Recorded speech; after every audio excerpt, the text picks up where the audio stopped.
Hey, welcome back. It's Monday and we're getting ready to start um, not really a complicated murder trial, but a trial with many different co-defendants. And as we'll have it, I tell you guys all the time how many murders we've got pending. This is one of those that can really mess with your perception of that. There's 84 pending now. But because of this trial, this is like 5 of the murders.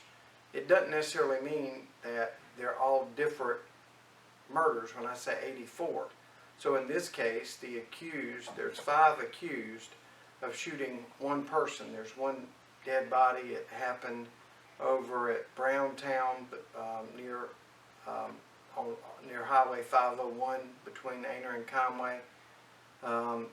Locals will know where Browntown is, but it's the L.A. Brown's Trailer Park, D Street, coming off of 501, where 5 young men are accused of killing one person.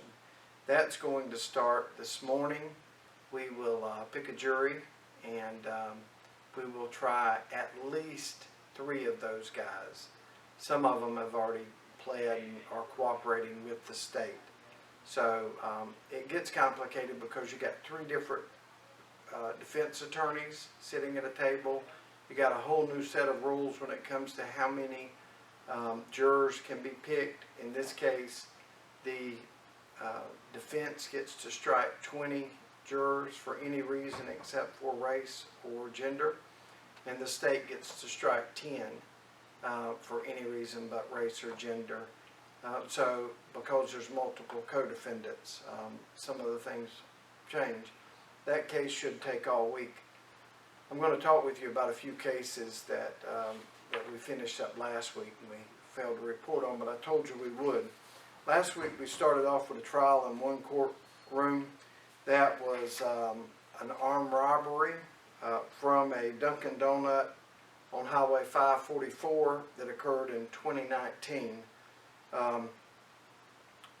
In that case, the jury came back with a verdict of guilty on Corey Tyler Bush. He's a 43-year-old male from Myrtle Beach. At the conclusion of that case, that George DeBusk and Liz Farmer tried for the state, Mr. Bush was sentenced to 16 years. He could have gotten anywhere as little as 10 years, and he could have got as much as 30 years. That's what armed robbery carries. But Judge Hayes gave him 16 years for armed robbery after a trial. And he will have to serve 85% of that before he's eligible for parole. Now we did get, and we got a question on that, and I try to answer as many of these as possible. The question was, this case appears to be basically 4 years old. Is that common? Well, unfortunately, it's more common across the state than it is in Horry County. We had 438 warrants between Horry and Georgetown County that were 3 years old or older. In Charleston, in Sumter, in Greenville, they had over 2,000. In most places, it was over 8,000 cases that were 3 years old or older. So this is one of our older cases, yes. But what you need to keep in mind is right after COVID, the courts took over the sitting of cases for the docket. Up until that, we always did. That's why we only had 438 as compared to other parts of the state with 8,000 and 9,000. But we couldn't have put it up any quicker because that's all up to a judge now and the clerk's office. So our legislature and our Supreme Court is working on that. We have seen the second draft of that order. Hopefully that'll be over with, and this will be a terrible time in history, and we can go back to doing things more efficiently. But right now, we don't get to say when a case is called for trial. And that leads in, like I told you before, that leads into a lot of times when judges are letting people out on bond on very aggressive murder cases. Because when they look at me and say, Jimmy, when can you try that case?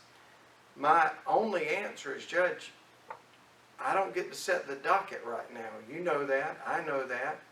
Y'all are responsible for setting the docket. There's a lot to unbox here, but the judges don't want to be setting the dockets.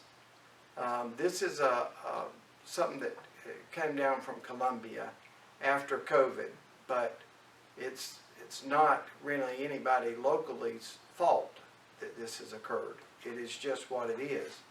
And to the question, is it common? It is very uncommon for a case to be 4 years old. That was one of the oldest cases in the office, and we got to it as quick as the judges would let us get to it. But he's going to pull 16 years now. Another bond issue we got quite a few comments on last week. There was a guy named Marquise Brown. He's 32. His middle name, or go by name, is Epic. Mr. Marquise Epic Brown was out on bond after a murder from 2018. While he was out on bond, he was rearrested for trafficking in drugs. We went and told the judge our part of that, as we believe that this is a violation of his bond. You shouldn't be out on murder and selling drugs.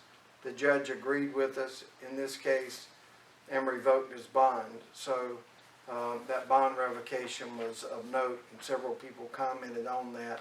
But there again, it's a 2018 case. It's got nothing to do with us being able to set it. That is all on the judges at this point. In another case, a young man received 15 years in a fatal shooting. His name is Michael Antonio Harris, 33, pled guilty under North Carolina versus Alford to manslaughter and received 15 years. 15 years is a very light sentence for somebody dying at the hands of a shooting. But all murders aren't the same. In this case, the shooting occurred during the sale of drugs. It was a drug deal that went bad, and unfortunately, almost every case that we have goes back to buying or selling drugs, and somebody gets shot as a result of it, and you don't have great witnesses. Sometimes that bucks the system, but that's the most what we get. I've already gone over by several minutes. Try to do these in 5-minute segments, but there was a lot to cover, and I'll update you on how this D Street murder went at our next sit down.